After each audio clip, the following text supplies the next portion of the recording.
नमस्कार. 8:30च्या बातमीपत्रात मी शैलेश पेठे आपलं स्वागत करतो. सुरुवातीला एक नजर ठळक बातम्यांवर. कुलभूषण जाधव यांना न्याय मिळण्यासाठी केंद्र सरकार कसोशीनं सर्वतोपरी प्रयत्न करणार. केंद्रीय गृहमंत्री राजनाथ सिंह यांची ग्वाही. भाजपा राष्ट्रीय कार्यकारिणीची 2 दिवसीय बैठक आजपासून ओदिशातल्या भुवनेश्वर इथं सुरू होणार. राष्ट्रपती प्रणव मुखर्जी आज अहमदनगर दौऱ्यावर. एसीसीएचा ध्वजप्रदान कार्यक्रम राष्ट्रपतींच्या हस्ते होणार.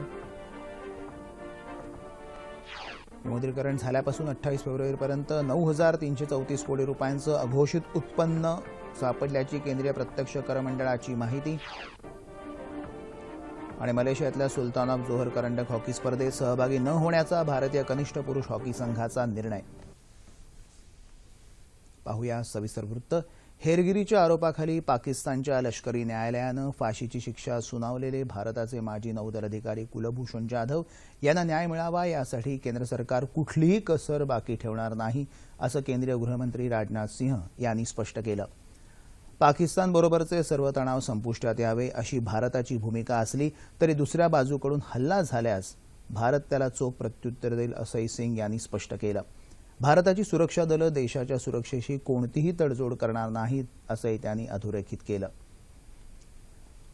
दरम्यान कुलभूषण जाधव यांच्याशी पाकिस्तानातल्या भारतीय दूतावासाला संपर्क साधण्याची मुभा द्यावी अशी मागणी भारतानं पाकिस्तानकडे केली आहे. जाधव यांच्याविरुद्धच्या आरोपपत्राची प्रमाणित प्रत मिळावी असंही भारतानं म्हटलं आहे. पाकिस्तानातले भारतीय उच्चायुक्त गौतम बंबवाले यांनी पाकिस्तानी परराष्ट्र व्यवहार सचिव तेहरीन जांजुआ यांच्याकडे ही मागणी केली आहे. जाधव यांच्याशी दूतावासामार्फत भेट घेण्याची भारताची मागणी पाकिस्ताननं गेल्या वर्षभरात 13 वेळा फेटाळल्याचं बंबवाले यांनी सांगितलं. राजशिष्टाचार पातळीसह पाकिस्तानमधल्या कायदेशीर पद्धतीनंही या आदेशाला आव्हान देण्याचा भारताचा प्रयत्न असेल असंही ते म्हणाले. दरम्यान जगाच्या पाठीवर कुठेही असणाऱ्या भारतीयांच्या सुरक्षेची खबरदारी घेण्यासाठी सरकार कटिबद्ध असून त्यांच्या संरक्षणासाठी आवश्यक ती पावलं वेळोवेळी उचलली जातील अशी ग्वाही परराष्ट्र व्यवहार राज्यमंत्री जनरल व्ही.के. सिंग यांनी काल मुंबईत बोलताना दिली आहे. विमुद्रीकरणाच्या काळात आर्थिक गैरव्यवहार करणाऱ्या 60,000हून अधिक लोकांची प्राप्तिकर विभाग ऑपरेशन क्लीन मनी या मोहिमेअंतर्गत चौकशी करणार आहे. केंद्रीय प्रत्यक्ष कर मंडळानं नवी दिल्लीत पत्रकारांना ही माहिती दिली. विमुद्रीकरणानंतर निर्माण झालेल्या काळ्या पैशाचा तपास करण्यासाठी उघडलेल्या या मोहिमेचा दुसरा टप्पा आता सुरू करण्यात आला आहे. विमुद्रीकरण झाल्यापासून ते 28 फेब्रुवारीपर्यंत 9,334 कोटी रुपयांचं अघोषित उत्पन्न सापडल्याचं मंडळानं म्हटलं आहे. या मोहिमेच्या पहिल्या टप्प्यात 17,92,000 व्यक्तींना आर्थिक व्यवहारांबद्दल ऑनलाईन प्रश्नावली पाठवण्यात आली होती. त्यापैकी जवळजवळ 9.5 लाख व्यक्तींनी स्पष्टीकरणासाठी प्रतिसाद दिला होता. प्रतिसाद न देणाऱ्या सर्वांची तपशीलवार चौकशी केली जाईल असंही विभागानं स्पष्ट केलं आहे. संशयास्पदरित्या पैसे भरण्याचे व्यवहारही अद्ययावत तंत्रज्ञानानं शोधून काढल्याची माहिती विभागाच्या अधिकाऱ्यांनी दिली आहे. विमा नियामक प्राधिकरण अर्थात IRDAनं सर्व विमा कंपन्यांना त्यांच्या पॉलिसीची नोंद आणि विक्री करण्यासाठी नवं पोर्टल सुरू केलं आहे. हे पोर्टल विमा व्यवसाय करणाऱ्या मधल्या फळीतील संस्थांसाठीही उपलब्ध असल्याचं इरडानं आपल्या परिपत्रकात म्हटलं आहे. याआधी गेल्या महिन्यात इरडानं विमा उद्योगातील ई-कॉमर्स संदर्भात मार्गदर्शक तत्व जारी केली होती. भारतीय जनता पार्टीच्या 2 दिवसीय राष्ट्रीय कार्यकारिणीची बैठक आजपासून ओदिशातल्या भुवनेश्वर इथं सुरू होत आहे. भाजपाचे राष्ट्रीय अध्यक्ष अमित शहा, पंतप्रधान नरेंद्र मोदी तसंच इतर वरिष्ठ नेते या बैठकीला उपस्थित राहणार आहेत.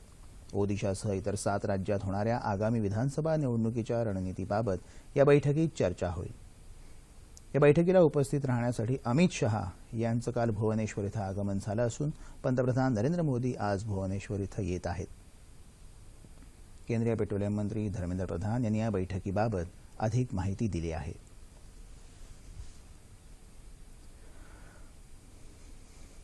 मोदी जी की क्रेडिबिलिटी इंडेक्स अगर देश में बाकी छोड़ दीजिए सबसे अगर कहीं ज्यादा है तो मैं मानता हूं उड़ीसा में है. उसकी फायदा हम कैसे ले, कंसल्टेशन कैसे करें. I am confident by next 2019 BJP will be the natural party of ruling party here in Odisha. Doctor Babasaheb आंबेडकरांना अपेक्षित असणारा सर्व जाती धर्माचा रिपब्लिकन पक्ष उभारण्याचा प्रयत्न करण्याचा संकल्प आरपीआय आठवले गटाचे अध्यक्ष आणि केंद्रीय सामाजिक न्याय राज्यमंत्री रामदास आठवले यांनी जाहीर केला. ते काल नागपूरमध्ये पत्रकार परिषदेत बोलत होते. सध्या रिपब्लिकन पक्ष गटागटात विभागला गेला असल्याचे ते म्हणाले. बाबासाहेबांना अपेक्षित असणारा पक्ष उभा करू न शकल्याबद्दल आठवले यांनी यावेळी खंत व्यक्त केली.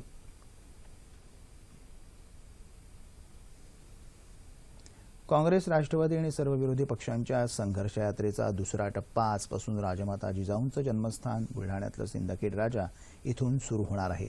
ही यात्रा बुलढाणा, जळगाव, धुळे, नंदुरबार, नाशिक, पालघर, ठाणे अशी चालणार असल्याचं काँग्रेस सूत्रांकडून सांगण्यात आलं. 18 एप्रिलला ठाणे जिल्ह्यातल्या शहापूर इथं या यात्रेचा समारोप होणार आहे. यामध्ये काँग्रेस, राष्ट्रवादीसह शेतकरी कामगार पक्ष, समाजवादी पार्टी, भारतीय कम्युनिस्ट पक्ष आदी पक्ष सहभागी होणार आहेत.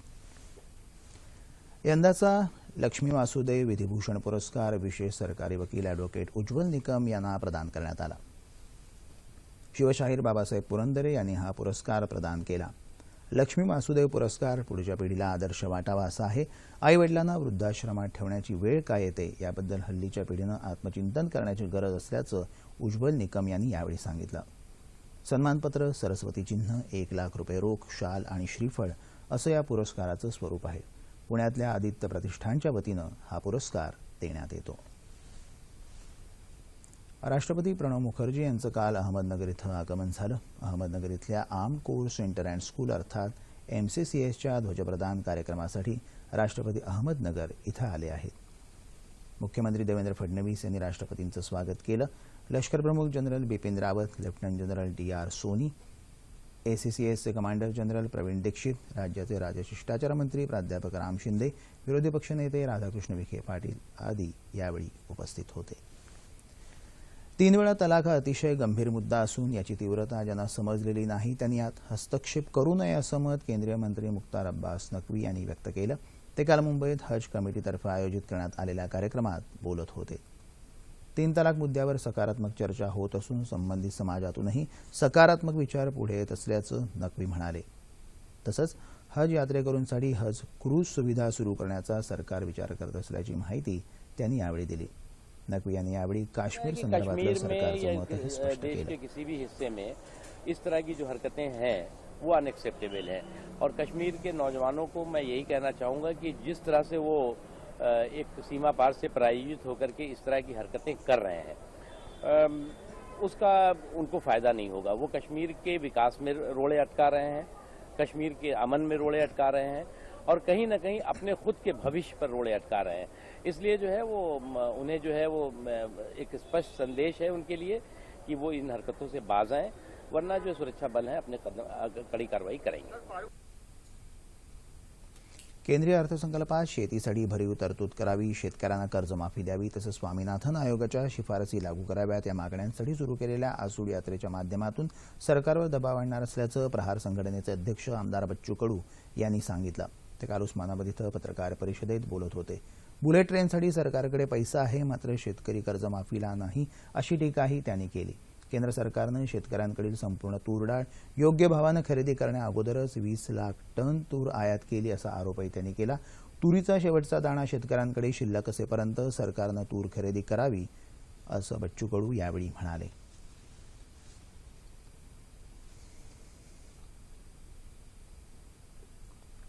दिवा रेल्वे स्थानकाजवळ रुळांवर लोखंडी रॉड ठेवल्याच्या घटनेप्रकरणी पोलिसांनी 5 जणांना अटक केली आहे.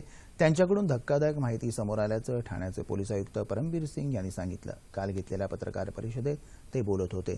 2000 रुपयांच्या पैजेसाठी रेल्वे रुळांवर लोखंडी रॉड ठेवला होता अशी कबुली आरोपींनी दिल्याचंही ते म्हणाले. या 5 जणांना येत्या 17 तारखेपर्यंत पोलीस कोठडी देण्यात आली आहे. गेल्या 5 जानेवारीला दिवा रेल्वे स्थानकाजवळ 15 फूट लांबीचा लोखंडी रॉड रुळांवर आढळला होता. राज्यातला शेतकरी आता शेतीमध्ये वेगवेगळ्या वाटा शोधण्याचा प्रयत्न करत आहे. असाच एक नाविन्यपूर्ण प्रयोग सोलापूरमधल्या एका शेतकऱ्यानं करून दाखवला आहे. त्यांनी काश्मीरी केशरचं पीक घेऊन भरघोस नफा कमावला आहे. सोलापूरच्या माळशिरस तालुक्यातल्या कोंढारपट्टा गावातले इम्रान मुलाणी यांना पुण्यातल्या त्यांच्या एका व्यवसायातल्या व्यक्तीकडून अमेरिकन केशरबद्दल माहिती मिळाली. त्यांनी दिल्लीतून 50,000 रुपये खर्च करून 2,000 केशरच्या बिया विकत आणल्या आपल्या शेतातल्या 20 गुंठे जागेत पाण्यासाठी ठिबक सिंचन जोडणी करून त्यावर मल्चिंग पेपर अंथरून 3 फूट अंतरावर त्यांनी या बिया पेरल्या. केशरसाठी 18 ते 35 अंश तापमान हे या रोपांची वाढ होण्यासाठी उत्तम असतं. जवळपास 3 महिन्यांनी केशर रोपांना फुलं येण्यास सुरुवात झाली. 1 महिनाभर फुलामधील केशर उमलण्यास सुरुवात होते. केशरच्या एका रोपाला 150 ते 200 फुलं येतात. आतापर्यंत त्यांना 3 ते 3.25 लाख रुपये उत्पन्न मिळालं आहे. 20 गुंठ्यात मला 17 किलोचं उत्पन्न त्या ह्याच्यामध्ये निघालं केशरचं. 17 किलोचे साधारण 3,40,000 रुपये झाले आणि खर्च माझा 50,000 रुपये बियाचे आणि एक 70-75,000 रुपये इतर खर्च, मग मल्चिंग पेपर आहे किंवा इतर काय औषध आहेत किंवा फर्टिगेशन आहे, त्याचा एक 70-75 रुपये 75,000 रुपयापर्यंत मला खर्च आला. असा टोटल एक 1.25 लाखापर्यंत खर्च आला. हे अमेरिकन केशर सौंदर्य प्रसाधनं, साबण अशा विविध उत्पादनात वापरलं जातं. कॉस्मेटिक्स, पान मसाला किंवा साबण, परत तुमचं च्यवनप्राश, ह्या बऱ्याचशा कंपन्यात ह्याचा वापर होतो. तर जे कोरियन कंपनी आहे ते फक्त ह्याच्यामध्ये कॉस्मेटिकमध्ये काम करतात. निर्यात आणि सॅफ्रॉन टी पण एक नवीन कन्सेप्ट आहे. तो जर रुजला आपल्या भागामध्ये, आपल्या देशामध्ये, तर नक्कीच ह्याच्यामध्ये खूप मोठं मार्केट होऊ शकतं. इम्रान मुलानी यांनी आपल्या शेतीत केलेला हा प्रयोग इतर शेतकऱ्यांसाठीही उपयुक्त ठरू शकतो. भारतीय कनिष्ठ पुरुष हॉकी संघाने मलेशिया इथं होणाऱ्या सुलतान ऑफ जोहर करंडक हॉकी स्पर्धेत सहभागी न होण्याचा निर्णय घेतला आहे. या स्पर्धेत पाकिस्तानचा हॉकी संघ सहभागी होणार असल्यानं हा निर्णय घेण्यात आला. पाकिस्तान जोर FIA चॅम्पियन्स करंडक स्पर्धेदरम्यानच्या आपल्या वर्तनाची माफी मागत नाही तोवर भारतीय हॉकी संघ पाकिस्तान विरुद्ध कोणत्याही स्पर्धेत सहभागी होणार नाही, असं हॉकी इंडियानं स्पष्ट केलं आहे.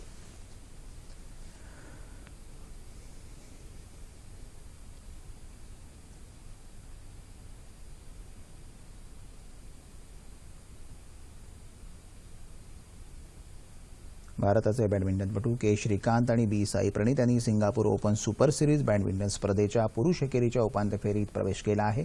प्रणीतनं थायलंडच्या साईसोम बुनसुकचा पराभव केला तर श्रीकांतनं जागतिक क्रमवारीत 8व्या स्थानावर असणाऱ्या चीनच्या शी युकीला पराभूत केला. उपांत्य फेरीत प्रणीत आणि कोरियाच्या ली डोंग क्योन यांच्यात सामना होईल. के श्रीकांत आणि इंडोनेशियाच्या अँथनी सिनिसुका गिटिंग यांच्यात उपांत्य फेरीतली दुसरी लढत होईल. भारताच्या PV सिंधूला उपांत्यपूर्व फेरीत कॅरोलिना मरीनकडून पराभव पत्करावा लागला आहे.